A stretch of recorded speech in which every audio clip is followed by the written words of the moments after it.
Hello, everyone, and welcome to episode 39 of Stronghold SHX, the road to $3.33 with myself, CryptoBanker SHX. I hope you're well. It is August the 28th. Before we dive in, I need to make it crystal clear that I am not a financial advisor and nothing I ever say or do should be taken as financial advice. I also do not endorse SHX at any price point. And so here we're looking at SHX on the daily. We see that we're ranked 299 out of all of the crypto projects in the world, and we're currently trading just above 2.4 cent. We've seen a 1.33 decrease in percentage-wise on the daily. We've also seen a 32.8% decrease in regards to volume, currently sat at $1.49 million. Now, what are the community saying? Well, the community, a little bit frustrated. Here is SHX Zondi. Please do give him a follow. He is an SHX OG, one of the original strongholders. He's saying he's never seen like this before. He knew SHX. So I think he's referring to the manipulation. This is what I call manipulation at its highest level for SHX. Now, I'm not saying that it is being manipulated. I know what's going on. I'm one of a handful of people that do. I'm not saying it's being manipulated, but every single project is manipulated. And crypto is massively manipulated. Now, obviously not financial advice. I'm not a financial advisor. I'm not saying it's being manipulated, but if it was, then what would be the advantages of it being manipulated? There's probably a few, really. Firstly, it's had the most amount of attention it's ever had. So when a project has that amount of attention before any major listings, it's usually not advantageous to keep that momentum going, especially if you're in a scenario where you're listing on potentially a lot of exchanges at once or in a short period of time. It's better to have it at a lower price and then go on the exchanges. And these exchanges need to acquire SHX, right? And have they done that yet? I'm not too sure. So maybe, just maybe, it benefits them for it to be a lower price. Here we can see from HCAP that the knockdown on the weekly is fairly clear to see. Now, if in natural, normal circumstances, this probably would have broken out, right? But it hasn't. And then it's been driven down. I don't think really anyone's selling in the community. Not unless they've got in like here and then panicked once it's gone back down, or they've made a loss and they've panicked. That's not what's driving this. So, like I say, if SHX started to go on a mad run before tier 1 exchanges, it wouldn't be advantageous to the exchanges for that to happen. It's also not advantageous for people to be involved in this until they're ready. The fact they're not on any tier 1s as yet, we had the LCX listing, but the fact that that hasn't happened as yet is really telling you that they're not ready. They're ready when it goes on tier 1s. And what ready means is a number of things, really.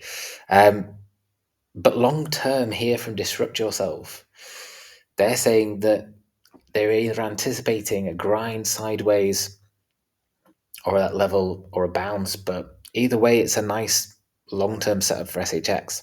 Again, only using charts that go back to 2022. So not fully accurate, but the sentiment is there. Here from Ethereal, SHX, the monthly indicator, is at a strong buy. So they're saying something big is coming. And when we actually look away from the price and we see what is happening, we can see obviously all of that valuable data on chain due to mined crypto feeding the community that insight. I don't think if we didn't have mined crypto in this community, no one would know what was going on, right? And when we look at the official Stronghold account, we see that they're making waves now in Asia.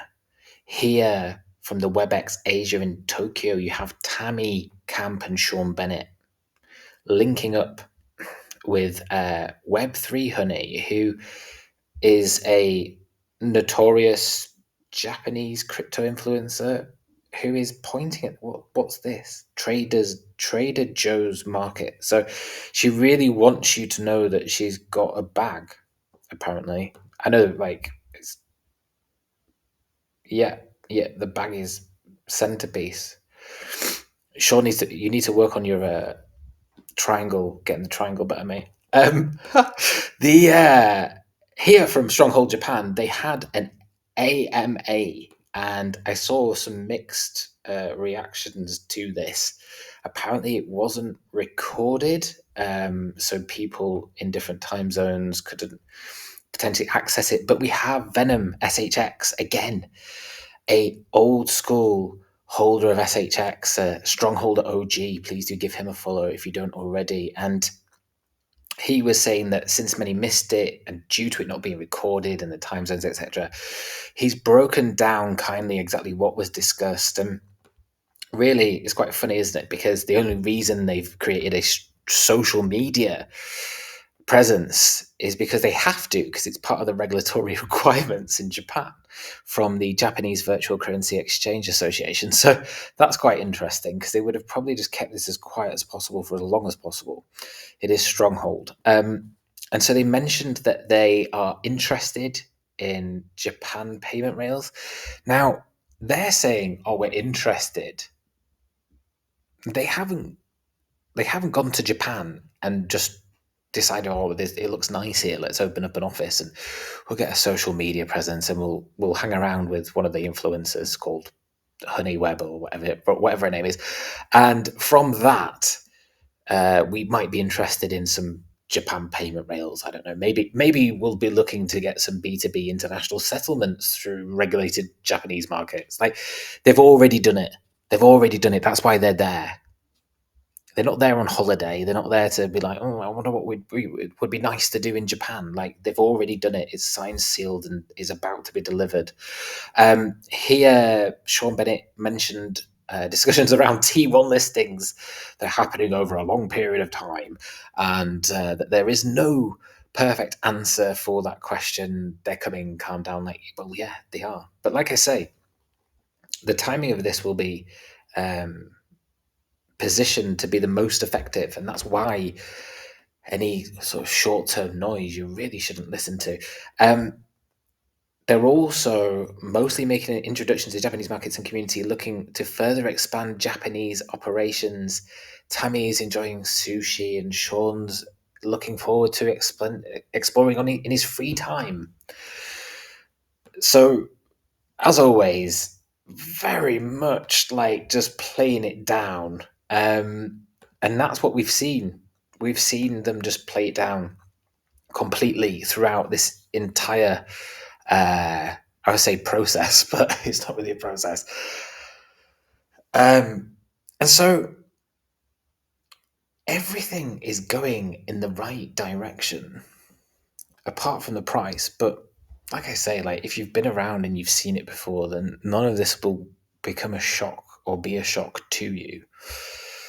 And if people still think that when a crypto price moves, it's because people are buying or selling and it's just retail, then I'm sorry, but it's not that. And everything in this market is completely manipulated. In fact, SHX is probably one of the least manipulated. But like I say, who knows, right? What's happening? The thing to, I think, have clarity on and not get caught up is the short-term price, because you could wake up tomorrow and this thing could be at 10 cent, right? Or you could wake up tomorrow and it could be zero. Who knows? But things can move very quickly. And in my opinion, not financial advice, but dips within a bull run, and we are in a bull run, they should be viewed as gifts as opposed to something that shocks you. And like I say, if you're not used to volatility, then this is definitely not the place to be. You won't have a nice time, because, like I say, it's the usual scenario of, if an asset goes up 20%, everyone's a genius, everyone's like, "Oh, I told you so." If it goes down 20%, suddenly everyone panics and starts shouting it's bear market, and it's not. You'll recognize these people, and the more time you spend in this space, you'll realize that there's a handful of people that actually understand what's going on and have experience in financial markets, and then there's just a load of people trying to guess and sound clever. But yeah, that's it for episode 39. I will be back tomorrow for episode 40. Apologies for the delay on this episode. Yesterday was just horrendous. Today I'm still not great, but I'm okay.